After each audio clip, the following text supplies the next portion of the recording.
Initiatives and strategies for increasing participation. Scenario 1, Sporty Day. John is aged 13 and lives in Hastings, which is a relatively low socio-economic background. He doesn't really enjoy team sports, however loves skateboarding when he once went on holiday with his family to try it, but he hasn't been able to afford it at home. As John is from a low socio-economic background, money is an issue, and as a result he cannot participate in the sport he wishes, such as skateboarding. This is a barrier as it stops him from participating in the only sport he likes, and as we know he doesn't like team sports, so he would become completely inactive, as he has no interest in sport without a huge cost such as team sports. Without it being widely popular sport, there is no opportunities for his school, and there is no local clubs around that he could find another way into that sport further without having to travel to find opportunities. Because of his age, he doesn't fully rely on his parents, which do not have the money in order to be able to participate in wakeboarding, and as a result is highly unlikely that without giving an opportunity through a local organisation, he would not be able to do this.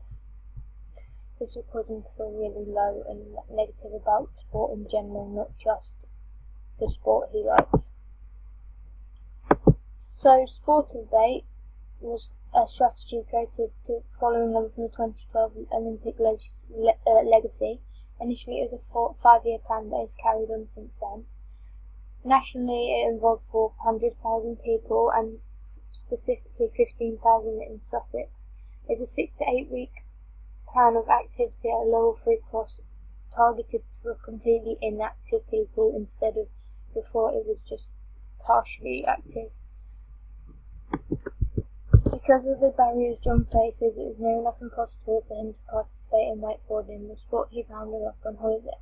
In order for him to wakeboard again, an organisation such as Sporty Day, which focuses on providing people who are completely inactive opportunities in the sport they like and want to have a go at. They run 6 to 8 week programs at no or very little cost, so there is no worry about cost involved, so that people who are unable to exercise, for example John, because of the lack of money, can.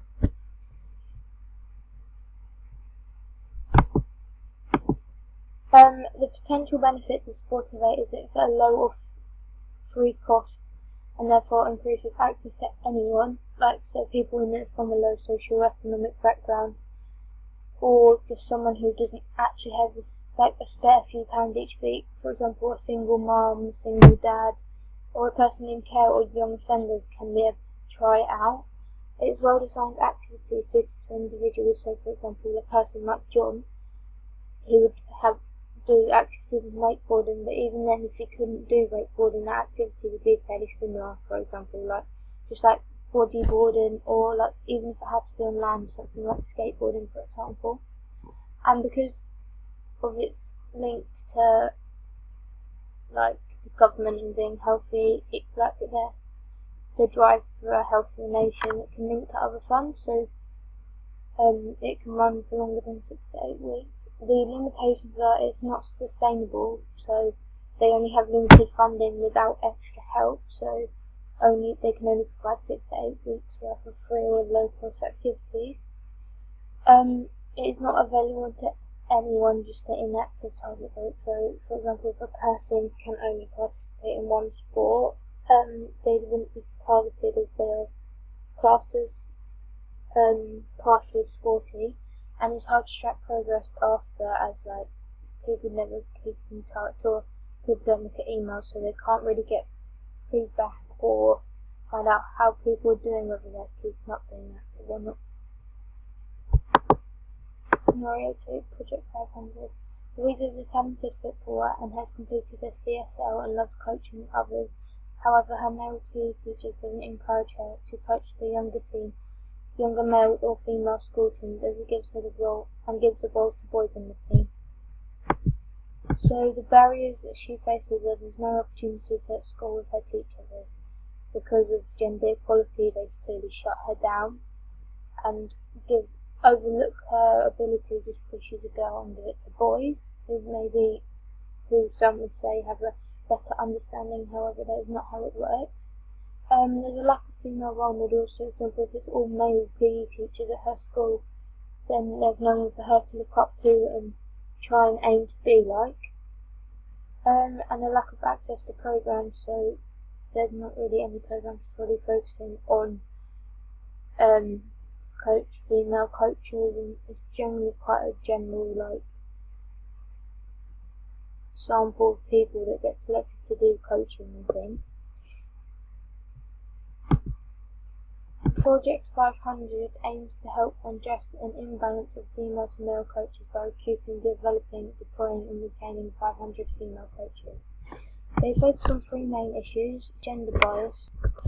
So sport governing bodies and elite programs are dominated by men, giving the impression that women will find it more difficult to access the top jobs in sport, including elite coaching positions. A woman's work. 2. A woman's work. Coaching is a time-consuming activity with large numbers of women undertaking domestic roles within the family. It is less likely women pursue coaching roles.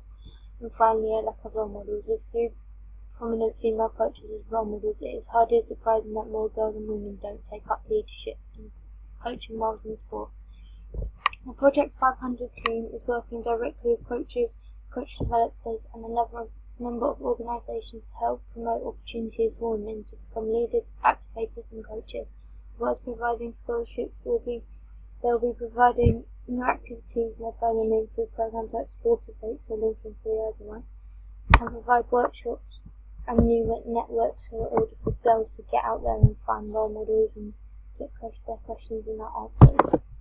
So following on to this, it is a campaign to encourage females into coaching, as it is a male-dominated environment. There are subsidised workshops, funding and access to events, so it is easy and not have a huge cost involved for girls to do this. And it was aimed to get, instead of 500 coaches, it ended up being 560 female coaches recruited over the course of the campaign. So a campaign like this would help our person in our scenario, as it will give her an opportunity to do what she wants to do without facing gender inequality and prejudice from males, as it's surrounded by many other females that can help her grow into the coach she wants to be. So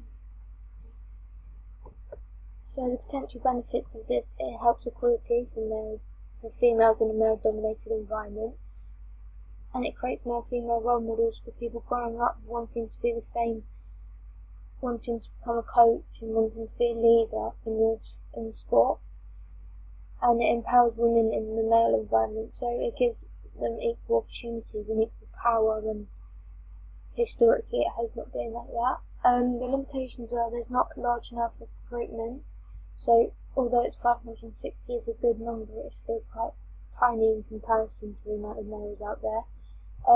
Male perceptions are still around because they will never really change in it comes to this, because I think they're in control, and the cultural barriers. Sarah has a mobility impairment. She does not participate much within her class PE lessons as much as she would like. She is determined and competitive by nature, but is unable to compete in the school's next team.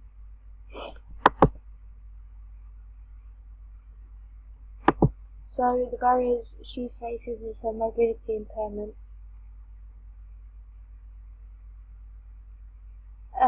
which holds her back from being able to do things most people do without an impairment. There's not enough opportunities surrounding her disability, no specific equipment or coaches to help her do this and make it easier for her. She lacks confidence, obviously, as because of the mobility impairment she can't do these things, so it's some may find it off-putting and almost embarrassing, because she wants to be the same as everyone else, but join in the network team, but she can't. And her ability is also a factor, because she's not surrounded by other people with impairments. She's just with people that have no limitations at all. School sports games is a new sport format for enter into school competitions to encourage all young people to participate, including those with disabilities. So it's between the years of 7 and 14-year-olds based in schools, and there's 4 levels of competition, which would suit Sarah because she's competitive by nature. Level 1 is within school, so school school teams playing school teams. Level 2 is different schools playing each other. Level 3 is county competition, and finally level 4 is a national competition. So for a person like Sarah, it involves everyone because within school anyone can take part, and schools playing each other, anyone can take part no matter what. However, when it gets to a county and national level, it's where it becomes a bit more narrowed down in ability. Even then, there's still opportunities for her to play in the NEP team and do things she wants to do with added support. The potential benefits is there's a higher quality pathway for people to get into sport, not just like little after school clubs which are good but like sometimes don't have like the best of ideas and fun to be able to develop people, and it's flexible to each school, so there's nothing that should get in the way. It doesn't follow tradition, which is good, because tradition is usually quite based on just ability and not really about everyone being able to take part no matter what. And each school and person receives an individual award for taking part. However, the limitations are level 4 comes fairly elite, only the best can take part and therefore not fully inclusive. So, for example, for Sarah, even though she might be really good at it, within like school basis, when it comes to level 3 and 4, it narrows it down, so it's not fully inclusive, so that may make her not as confident, and she, because she's competitive, feel like she's not good enough. It is designed around competition alone, so there's no reward for an effort or a well-being approach. So because it's fully based on competition, even people that aren't very good that want to try do not get recognised if they don't reach the higher levels. And like the idea of just doing sport to be healthy just gets completely ignored.